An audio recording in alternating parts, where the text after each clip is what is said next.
Picture perfect, script बऱ्यापैकी दिसत नाहीये, पण राष्ट्रवादीचा पिक्चर एकदम परफेक्टच असतो. म्हणजे कसं, तर पार्थ पवारांच्या जमीन घोटाळ्याची बातमी आली आणि दुसऱ्या दिवशी सकाळी सुप्रिया सुळेंनी पार्थ पवारांना क्लीन चिट देऊन टाकली. 2 दिवसापूर्वीच भाजप सोडून कोणत्याही पक्षासोबत आघाडी करता येईल अशा वरिष्ठांच्या सूचना असल्याचं पवार गटाकडनं स्पष्ट करण्यात आलेलं. त्यानंतर लगेचच पार्थ पवारांचं नाव गाजलं.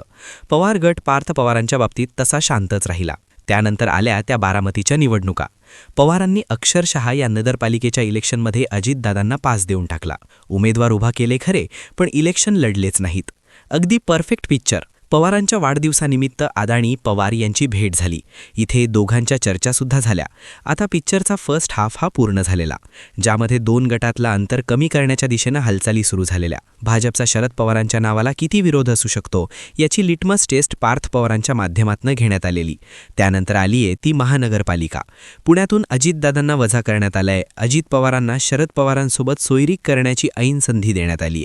आता ही होती सेकंड हाफची सुरुवात आणि इथे सिनेमाचं मध्यंतर घडलंय. इथनं पुढचा पिक्चर काय असेल? शरद पवार कशा प्रकारे युटर्न घेतील? सुप्रिया सुळे केंद्रामध्ये चांगलं खातं कसं घेऊ शकतील? पाहूयात सेकंड हाफचा अंदाज. तर नमस्कार मंडळी, तुम्ही पाहताय बोल मंडळी मराठी न्यूज. दिनांक 10 नोव्हेंबर 2024ला लोकसभेच्या निवडणुकीत अजितदादांना पाणी पाजल्यानं शरद पवारांची चांगलीच हवा होती. बीडमध्ये पवारांची मुलाखत घेण्यात आली होती. या मुलाखतीत मी शरद पवारांना असं विचारलं होतं की अजित पवार माघारी आले तर त्यांना तुम्ही सोबत घ्याल का? या प्रश्नाचं उत्तर देताना शरद पवार असं स्पेसिफिकली म्हणाले होते की आमचा विरोध आमच्या सहकाऱ्यांना नाही, ते आमचे सहकारी आहेत. फक्त ते ज्यांच्यासोबत गेले त्यांची विचारसरणी आम्हाला मान्य नाही. त्यामुळे त्यांना म्हणजेच भाजपला सोडून अजित पवार गट परत येत असेल तर त्याला नकार नाहीये. अर्थात इलेक्शनच्या तोंडावर अजित पवार भाजपला सोडून परत फिरले तर आपण त्यांना सोबत घेऊ देऊ, हे शरद पवारांचं विधान महत्त्वाचं होतं. पण विधानसभेत शरद पवारांना अपेक्षित असणारी गणितं बसली नाहीत. अजित पवार परत फिरण्याची शक्यता संपुष्टात आली. उलट पवारांच्याच पक्षाच्या अस्तित्वाचा प्रश्न उभा ठाकला. आता हे सगळं सांगण्याचं मुख्य कारण म्हणजे पक्षाच्या भविष्याची चिंता करताना अजित पवारांना जोडून घेण्याचं प्रॅक्टिकल राजकारण शरद पवारांना करावं लागणार आहे. पण त्याचसोबत भाजपची साथ सुद्धा स्वीकारावी लागणार आहे. जी विचारसरणी मान्य नाहीये म्हणून शरद पवार सातत्यानं सांगू पाहत आहेत, तिथेच शरद पवारांना तडजोड करावी लागणार आहे. अर्थात शरद पवारांचा राजकारण यशवंतराव चव्हाणांच्या मार्गावर आलेला आहे. कसं, तर यशवंतराव चव्हाणांचं राजकारण शेवटच्या काळात इररिलेव्हंट झालं होतं. असं सांगतात की अक्षरशः यशवंतरावांना आपल्या दाराच्या बाहेर चप्पल ठेवायची वेळ आली होती. कारण काय, तर माझ्याकडे अजून लोकांची गर्दी आहे हे दाखवायचं होतं. अर्थात ही वेळ कोणामुळे आली हा नंतरचा विषय आहे. पण शरद पवारांनी यशवंतराव चव्हाणांच्या राजकारणाचा सेकंड हाफ अगदीच जवळून पाहिलाय. एका बाजूला वैचारिक तडजोड न केल्यानं यशवंतराव मोठे ठरतात. असो, आपल्याला शरद पवारांच्या बाबतीत मात्र असं घडताना दिसतं का हे पाहायचंय. आज शरद पवारांनी वैचारिक तडजोड स्वीकारली नाही तर पवारांचं राजकारण असंच इररिलेव्हंट ठरताना दिसू शकतं. लक्षात हे घेतलं पाहिजे की शरद पवार आता या पातळीवर नाहीयेत की पक्षातनं नवीन नेतृत्व तयार करू शकतील. दुसरीकडे 2019 पर्यंत एकही इलेक्शन नाहीये. त्यातही जे 2019ला करता आलं नाही, 2024ला करता आलं नाही, ते 29ला होईल असंही सांगता येत नाही. शरद पवारांच्या समकालीन असणाऱ्या HD देवेगौडा, लालू प्रसाद यादव अशा नेत्यांचं आणि त्यांच्या पक्षांचं काय झालं याची जाणीव शरद पवारांना आहे. थोडक्यात यशवंतरावांना पुढे पक्षाची जुळणी, आपल्या वारसदारांची जुळणी करायची नव्हती. पवारांचं मात्र तसं नाहीये. वारसदार आणि भविष्यात पवार गटाची सोय लावणं हे शरद पवारांचं कर्तव्य असल्याचं दिसून येतं. आता मुद्दा येतो तो म्हणजे शरद पवारांनी वैचारिक प्रतारणा केली तर काय होईल? कारण प्रॅक्टिकल राजकारणात भाजपसोबत जुळवून घेणं हेच राजकारण दिसतं. पण तसं केलं तर पवारांवर होणारे टीकेचं काय? पवारांनी अखेरच्या काळात वैचारिक तडजोड केली, ही टीका पवारांना आपल्या पश्चातसुद्धा सहन करावी लागेल. ऐन उमेदीच्या काळात पवारांनी असा निर्णय घेतला असता तर चाललं देखील असतं. काँग्रेस सोडणं, पुन्हा काँग्रेसमध्ये सामील होणं, पुन्हा सोनिया गांधींच्या परदेशीपणाचा मुद्दा घेऊन बाहेर पडणं, 2-4 महिन्यात एक होणं, हे पवारांच्या राजकारणाच्या ऐन उमेदीत झालं. पण अखेरच्या काळात कसं करायचं हा महत्त्वाचा मुद्दा. थोडक्यात एकीकडे आजवरचं प्रॅक्टिकल राजकारण पुढे घेऊन जात भाजपसोबत जायला होकार द्यायचा आणि दुसरीकडे वैचारिक तडजोड न स्वीकारता पक्षाची वाताहत होऊन द्यायची. या प्रश्नाचं उत्तर मिळतं शरद पवारांच्या निवृत्तीत. शरद पवार निवृत्ती स्वीकारतील आणि शरद पवार गट राष्ट्रवादीत मर्ज होईल असा पिक्चर आत्ता तरी असल्याचं दिसून येत आहे. अर्थात या राजकारणात प्रमुख मर्यादा येते ती भाजपची. भाजपला शरद पवार हवेत का?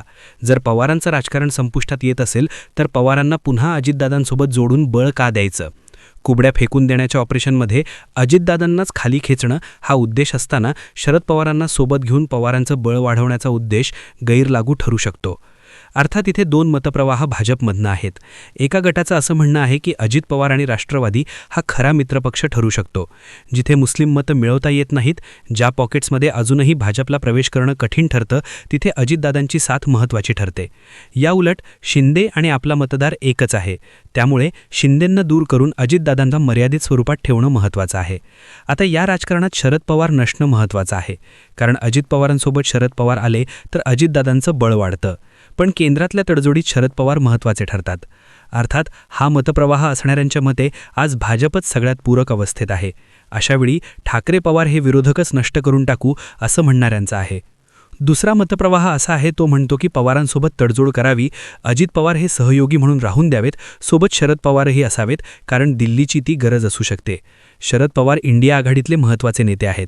आजही त्यांच्यामुळे काँग्रेसला इतर पक्षांसोबत टिकून ठेवणं सोपं ठरतं. शिवसेना सोबत असावी ही काँग्रेसच्या वरिष्ठांना पटवून देण्याची भूमिका पवारांनीच घेतली होती. अर्थात हा पवारांचा हस्तक्षेप भाजपसाठी महत्त्वाचा ठरतो. मोदींनंतर कोण या परिस्थितीत भाजप आहे तसा राहणार नाही. अशावेळी विरोधकी स्पेस काँग्रेस घेईल. अशावेळी शरद पवारांसारखे नेते सोबत ठेवावेत, जेणेकरून इलेक्शन आणि राजकारण सोपं ठरू शकतं. अर्थात आजही कोडं सुटलंय का, तर अजिबात नाही. त्यामुळे अजित पवार आणि शरद पवारांचे कितीही ठरलं तरी दिल्लीचा अंतिम शब्द अजून ठरलेला नाहीये. तरीही समजा असं ठरलंच की भाजपने शरद पवारांना रिस्पेक्टफुल रिटायरमेंट द्यायची आणि त्यानंतर अजितदादांना सोबत घेऊन आवश्यक ते नेते सोबत घ्यायचे, तर भाजप तात्पुरत्या पातळीवर शरद पवारांना स्वीकारताना दिसेल. कारण 8 खासदारांचं बळ शरद पवारांकडे आहे हे विसरून चालत नाही.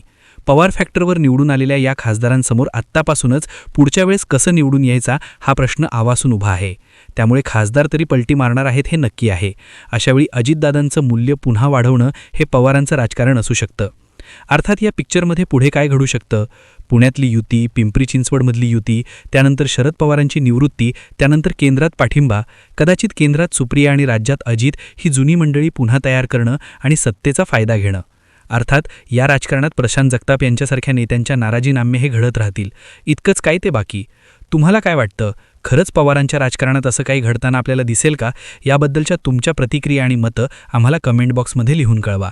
आणि अशाच राजकीय घडामोडी पाहण्यासाठी आपल्या बोल मंडळी या चॅनलला सबस्क्राईब नक्कीच करा.